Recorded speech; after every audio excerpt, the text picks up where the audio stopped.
Այսօր մենք ինչի ենք ընտրել որպես եզրափակիչ օր, ինչու ենք այսօր ընտրել։ Փետրվարի 18-ը մեր ժողովրդի կյանքում պատմական օր է։ 1921 թվականին, երբ Հայաստանը բռնազավթված էր ռուս-թուրքական դաշինքի կողմից, բոլշևիկները անցան տերորի։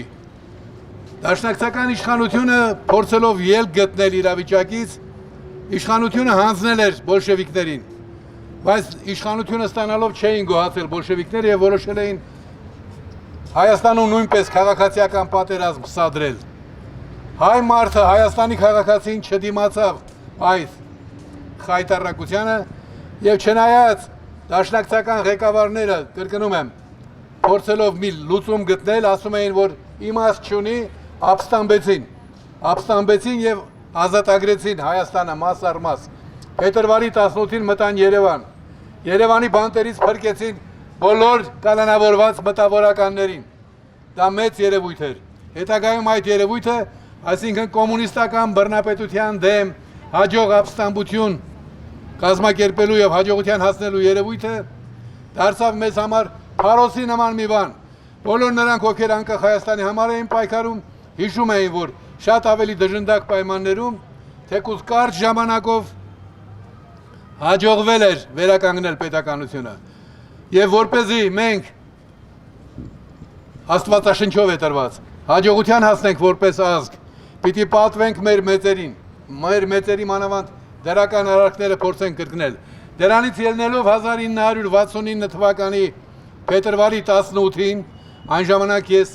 չնայած երիտասարդ էի, բայց մեր ղեկավարները կանոնավորված էին եւ ես էի գլխավորում ազգային միացյալ կուսակցությունը։ Կազմակերպեցինք երթման արարողություն նույն փետրվարի 18-ին Ծիծեռնակաբերդի հավերժական կրակի մոտ։ Այդ օրը 12 հոգի երթվեցին անմնացորդ ծառայել անկախության գաղափարին, նրանց թվում էին ձեզ հայտնի մարդկանցից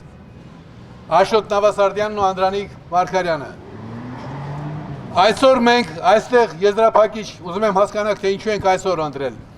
որովհետև ունենք նախադեպ 88 թվականին, հիշում եք, բոլորիս հայտնի է, որ 88 թվականին սկսվեց Արցախյան շարժումը, բայց գլխավոր ճշմարտությունն այն է, որ ինքնորոշական շարժումը զանգվածային բնույթ ստացավ։ 88 թվականի փետրվարի 18-ին այն ժամանակ ամբողջ սովետական միության մեջ բացահայտ գործող միակ կազմակերպությունը ԱԻՄ-ը Գառնեում եւ Աբովյանում կազմակերպեց միջոցառումներ։ Գառնեում զուտ քաղաքական, իսկ Աբովյանում բնապահպանական։ Դա նույնպես ինքնորոշական միջոցառում էր։ Եվ այդ ինքնորոշման միջոցառումը Աբովյանից հիշում եք Քայլերթով եկան այստեղ, դա նախապատրաստեց 2 օր հետո տեղի ունենալու մյուս միջոցառմանը։ Այն է Արցախում ընդունվեց ներկայացուցչական մարմնի որոշում, որին Հայաստանը սատար կանգնեց։ Դա ինքնորոշական շարժում էր, այսինքն մեր պատմության մեջ մի քանի դրվագներ են եղել, որ փետրվարի 18-ը դրական ներգործություն է ունեցել մեր ազգային մտածողության վրա։ Այսօր էլ ես որոշեցի, ոչ թե ես որոշեցի, ես առաջարկեցի իմ ընկերներին, նրանք համաձայնեցին, որ չնայած ես անհատապես եմ նախաձեռնում, բայց հիմնական գաղափարն այն էր, որ անհատապես նախաձեռնելով էլ դու բարոյական իրավունք ստացել ես 91 թվականի սեպտեմբերի 21-ի հաղթանակով։ Այսօրվա մեր բողոքի հիմնական, այս ցույցի հիմնական իմաստն այն է, որ մենք հայերս չենք համակերպվում այն մտքի հետ, որ մեր երկիրը կարող է դառնալ իրավախախտումների երկիր։ Այսինքն այն իշխանությունները, որոնք գրեթե բոլոր ոլորտներում խախտում են օրենքները, իրավունքը, սահմանադրությունը, դրանք մերը չեն։ Սկսած հարկային տերորից, որը հակասում է սոցիալական պետություն լինելու գաղափարին, վերջացրած միջազգային ոլորտում ինքնորոշման ուրացումը։ Պատահական չի, որ ես այս 2 օրվա իմ հայտարարություններում շատ հստակ ասում եմ, ոչ թե Ալիևն է գերի վերցրել եւ պատանդի կարգավիճակով պահում այսօր այնտեղ գտնվող Արցախի ռազմաքաղաքական ղեկավարության եւ հայ մարդկանց, այլ Նիկոլ Փաշինյանը հայտարարելով, որ Արցախը մերը չէ, Արցախը արցախցիներինը չէ, որ ինքնորոշման իրավունքը մեզ հետ կապ չունի, նա դրանով վավերացրեց այն թշնամական վերաբերմունքը, որ Արցախում գործել են թշնամական քաղաքակրթական ուժեր, կարճ ասած տերորիստներ։ Այնպես որ եթե այսօր Ալիևը կատարում է ինչ-որ գործողություններ, բոլորս պիտի հասկանանք ու գնահատենք։ Այն պահին, երբ Արցախը Հայաստան է եւ վերջ բղավող անշնորհքը, հետո էլ ասեց Արցախ գոյություն չունի, Արցախի ինքնորոշման հարցը զրո է, նա դրանով առաջին մեղադրականը ներկայացրեց։ Բայց սա չի նշանակում, որ այս անիրավությունը պիտի զարգացում ապրի։ Մենք այսօր այստեղ ենք նաև այն բանի համար, որ Հայաստանի իշխանություններին հիշեցնենք իրենց իրավախախտումները անմիջականորեն սահմանադրության հետ կապված ոլորտում։ Դուք բոլորս գիտեք, որ 7 տարի է արդեն ջուր են ծեծում, հեղափոխություն արեցին, ճակերտավոր հեղափոխություն, իբրև թե այն բանի համար, որ Մերժևի Սերժի սահմանադրությունը 2 տարի ոչինչ չարեցին, հետո հաջորդ 5 տարիներին տարբեր նորմատիվ իրավական ակտերով փաստաթղթեր ընդունեցին, որոշումներ ընդունեցին ու բոլորը խախտեցին։ Տեսեք, այստեղ այս պաստառների մեջ մասնավորապես կա սահմանադրության հետ կապված, որ նոր սահմանադրությունը եւ տեսնում եք մահվան խորհրդանիշը։ Հիշեք բոլորդ, Նիկոլ Փաշինյանն ասում էր. Արցախի հարցը մենք սկսում ենք զրոյական կետից։ Զրոյական կետից սկսելով հասցրեց զրոյի, ոչնչացրեց Արցախը։ Ինքը արդեն մեզ պատգամ է ուղարկել, նախազգուշացում է ուղարկել։ Այնինչ ես զրոյականից եմ սկսում, զրոյացնելու եմ։ Դա իմ ճակատին գրված է, կարող է նույնիսկ իր կամքից անկախ։ Եվ տեսեք, նոր սահմանադրություն է ստեղծում։ Որևէ մեկը երբևէ լսել է, որ ասվի, ինչի եմ նոր սահմանադրություն ստեղծում։ Ինչով է հինը վատը։ Հինը շատ վատն է, մենք էլ ասում ենք դա Մուսոլինիի սահմանադրությունն է։ Դրա համար արդեն վատն է։ Դա իշխանությունների տարանջատում չի ապահովում, վատն է։ Ժողովրդի ներկայացուցչական կառույցում քաղաքացիները լիարժեք ներկայացված չեն, ուրեմն վատն է։ Մենք դա ասում ենք, չէ՞։ Եվ այդ ուղղելու համար տվել ենք նախագիծ։ Ինքը նոր սահմանադրություն է գրում։ Ասում է պետական կառավարման համակարգը պահպանում ենք անփոփոխ, բայց ինչի՞ է ուրեմն նոր սահմանադրություն գրում։ Հստակ պատասխան չկա։ Մեզ համար բոլորիս համար ակնհայտ է, որ զրոյից սկսելու իր տրամադրությունը արդեն մենք նշանը ստացել ենք, տվյալ հարցի զրոյացումն է։ Ինչին որ լուրջ հարց կամ շատ լուրջ հարց, ինչին որ ձեռք են տալիս այս իշխանությունները պղծում են։ Ուրեմն գալիս եմ հիմնականին։ Այսօր մենք այստեղ հավաքվել ենք նաև այն բանի համար, որ իմանայինք ինչ զարգացում ստացավ մեր սահմանադրականության վերաբերյալ տված 10-րդ փաստաթուղթը։ Պատկերացնում եք, նույն թեմայով աշխարհի որևէ երկրում հազիվ թե գտնեք որևէ դեպք, որ նույն թեմայով նույն իշխանությանը 10 անգամ դիմեն։ Երբ 9-րդ անգամ էինք դիմել, մենք ստացանք պատասխան։ Պատասխանը հետևյալն էր. ձեր գրած դիմումում, ձեր գրած հանրագրում, ուղերձում կան տողեր այն մասին, որ դուք անցյալում եք ուղարկել։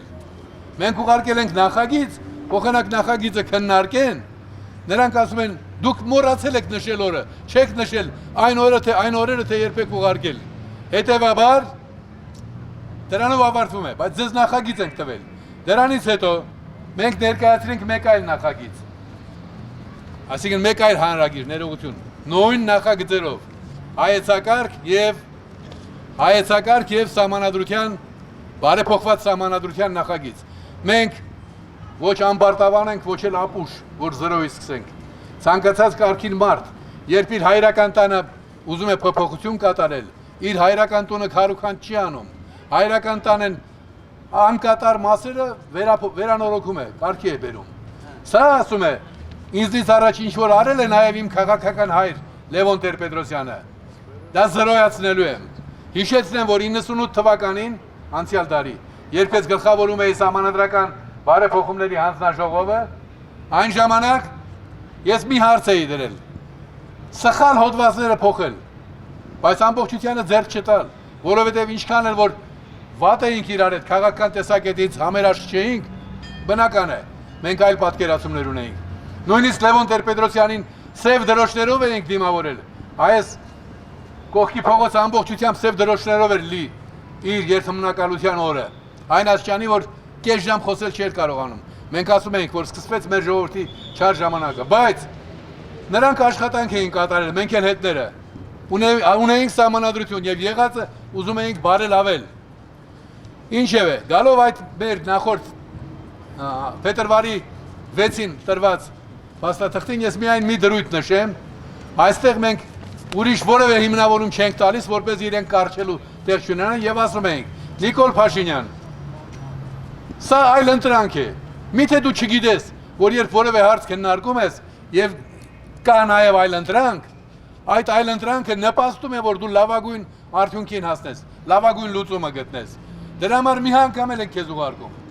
Եվ ի զարմանս մեզ, իսկապես ի զարմանս մեզ։ Այսօր մենք ստացանք պատասխան, ընդամենը 2 շաբաթվա ընթացքում, որ կրկին կառավարությունից պատասխանը ստացանք, կրկին ձեր դրությունը փոխանցել ենք Արդարադատության նախարարություն, մենք մեր հանրագրում նշել ենք, եթե փոխանցեք Արդարադատության նախարարություն, վերահսկողություն իրականացրեք։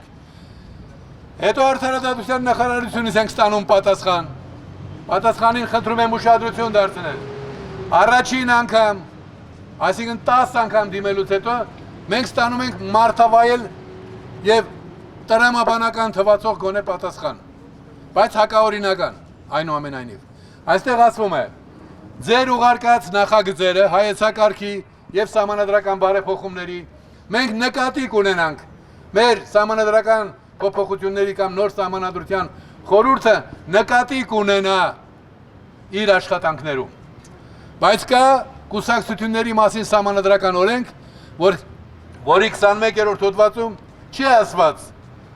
պետական կառավարման մարմինները պետք է նկատի ունենան, ասված է պարտավոր են քննարկել, այսինքն կիսաքայլն արեցին, բայց չեն ուզում մարդ դառնալ, ուզում են մինչև վերջ մնալ ապօրինի կեցվածքի սիրահարներ։ Ուրեմն ճիշտ այսօր մեր այս շարքի վերջին հանդիպումն է, մենք 4 ուրբաթ հավաքվել ենք եւ նախապատրաստել այս օրը։ Ունենք ինչ-որ հիմք, օրինակ հաջորդ քայլը պիտի լինի այն, անկախ մեր հետագա հանդիպումներից, հաջորդ քայլը պիտի լինի այն, որ մենք ասենք, նկատի ունենալը քիչ է, դուք պարտավոր եք քննարկել, նշեք օրն ու ժամը, երբ եք ուզում քննարկել եւ քննարկմանը պիտի առաջարկը ներկայացնողը մասնակցի։ Իսկ ես համոզված եմ, գիտեմ 100%-ով բացարձակ ժողովրդավարության նախագիծը տեսնում եք, չէ՞։ Մեր տարբերակներից մեկում բացարձակ ժողովրդավարություն նշանակում է հաջող Հայաստան։ Բացարձակ ժողովրդավարությունը դա միակ ելքն է։ Մեր ծանր վիճակից ելքը բացարձակ ժողովրդավարությունն է։ Սրանք վերացական խոսքեր չեն։ Որևէ տուն, երբ ավերակների է վերածված, եթե նրա տանտերը իսկապես տերն է լինում, նա անմիջապես կարողանում է ամեն ինչ կարգի բերել։ Եթե վարձկան է ապրում, վարձակալ, որը պիտի մի քանի օրից հեռանա, նրա պետքն էլ չի։ Այսօր Հայաստանը այդ վիճակում է։ Հայաստանը գտնվում է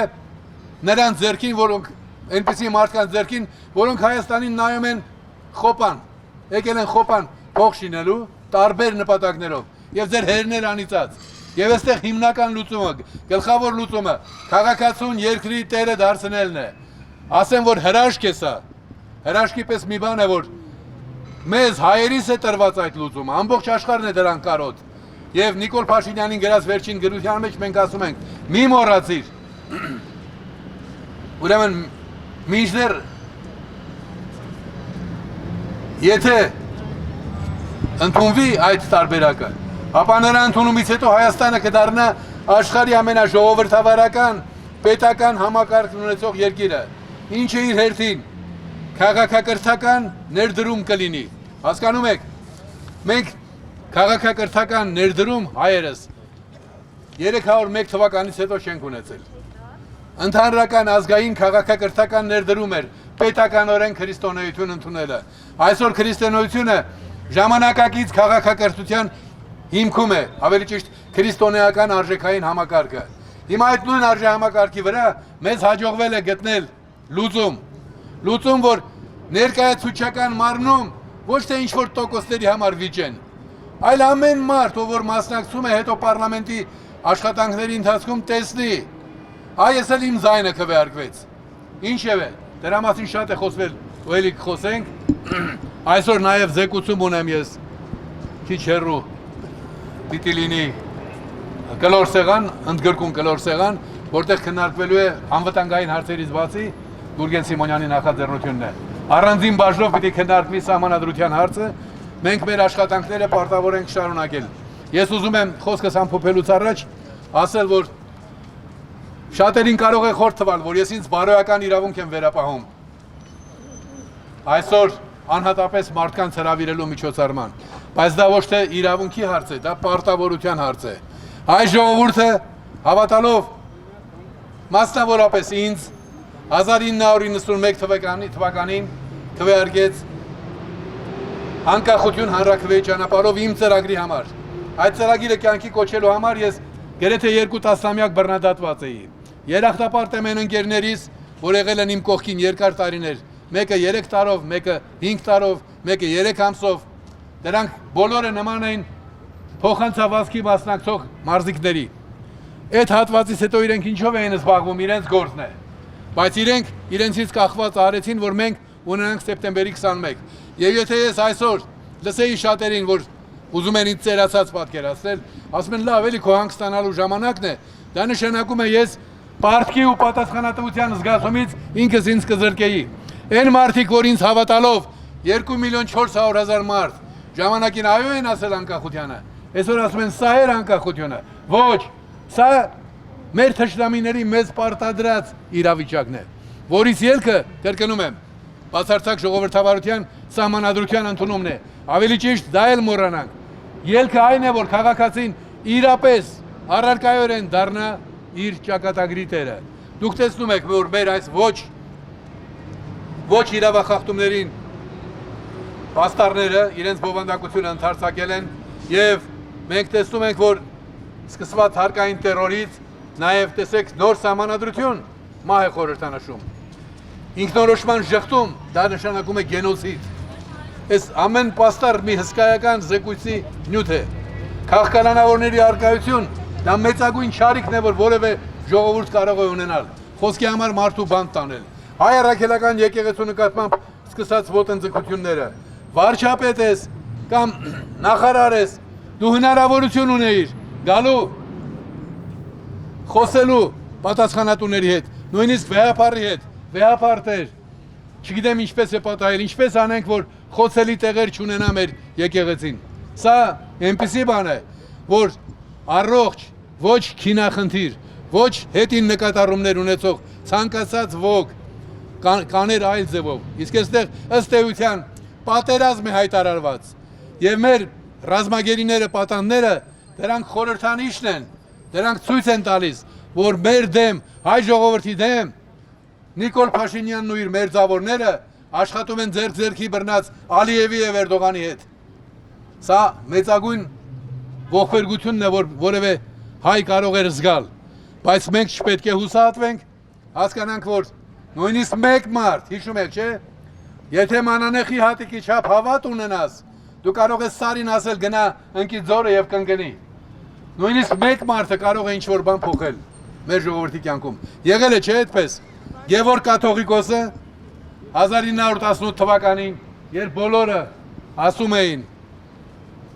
հույս չկա, թողնենք Երևանն էլ դուրս գանք, գնանք Սևանի ավազան։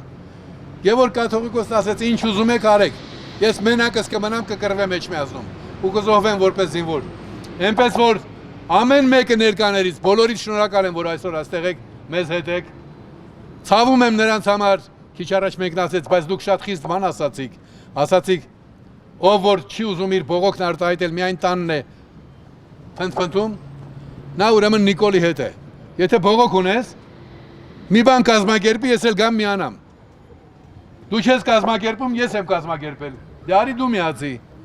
Արտահայտենք մեր բողոքը, ոչ թե պատերի տակ քչփչալով։ Ուրեմն ես շնորհակալություն եմ հայտնում, հիմա նաև զուգահեռաբար կպատասխանեմ մեր հարգելի լրագրողների հարցերին։ Ընթացքում ովքեր կկամենան խոսել, թող մոտենան Սուսաննա Գրիգորյանին եւ տեսեք, այսպեսի բան կա, ես եմ հրավիրել, բայց հրավիրել եմ ձեզ համար, բոլորիս համար։ Ու Այնպես չի որ բոլորի ասածները իմ ասածների հետ պիտի համընկնեն,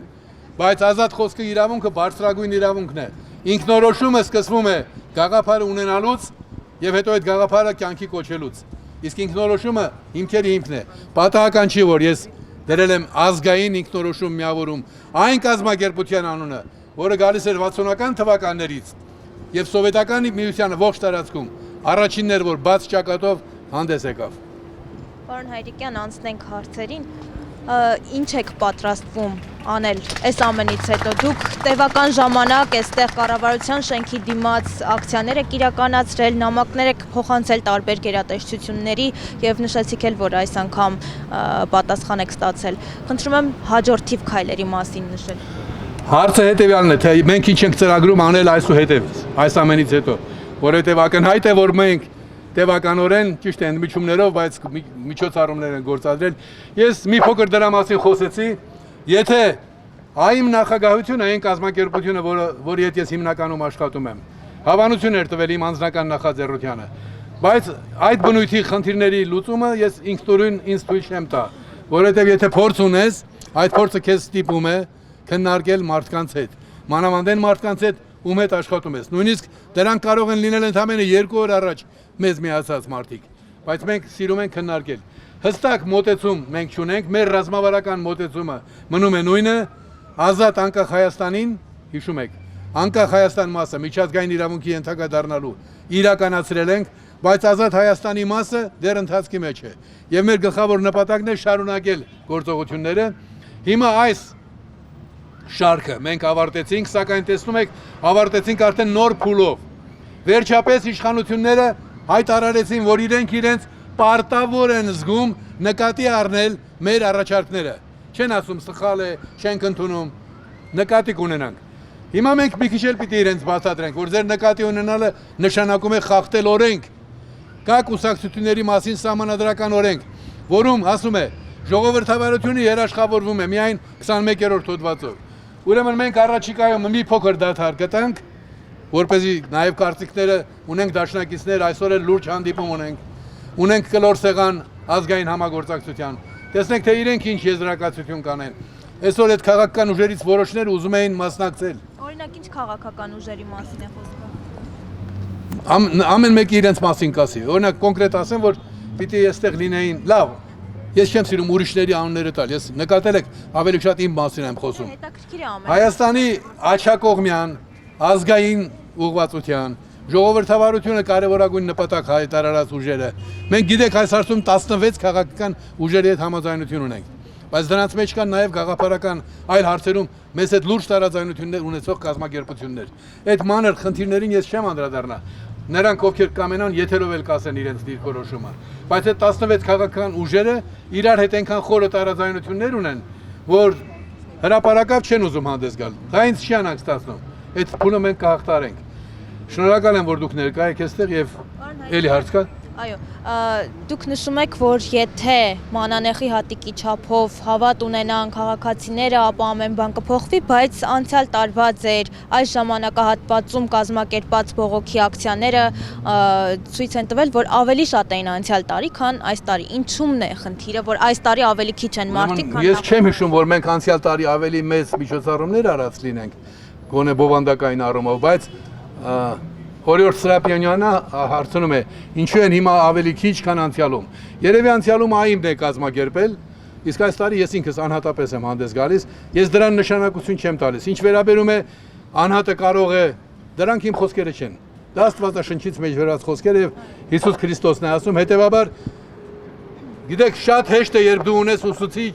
երբ դու ունես գլխավոր կողմնորոշող։ Գլխավոր կողմնորոշողն ասում է, եթե Օրիորդ Սրապյանյանը հավատա, որ իր ճիքերով կարող է Հայաստանը փոխվել, խորապես հավատա, հաջողության կհասնի։ Ես իմ անձնական օրինակով ասեմ, ես իմ գրքերից մեկում գրել եմ, այդ տարիները բանտում անկախություն հանրաքվեի ճանապարհով անցկացնելու ընթացքում ես չէի հասկանում, որ ես այդ բանտերում գտնվելով եւ KGB-ի մենք պատրաստ ենք քեզ ազատել առաջարկները մերժելով, ես փաստորեն ամենակարողին ցույց էի տալիս, որ ես հավատում եմ իմ ճշմարտացիությանը։ Այնպես չի, որ ես այս ինչ բանը հավատում եմ ու պիտի լինի։ Դու պետք է նաև քո տառապանքներով ցույց տաս, որ դու հավատում ես։ Բայց դա ելակետային դրույթ է, մենք աստուց ավելի զորեղ ուսուցիչ չունենք ու չենք կարող ունենալ։ Շատ շնորհակալ եմ, որ ինձ ձեր հարցերին արժանի համարեցիք։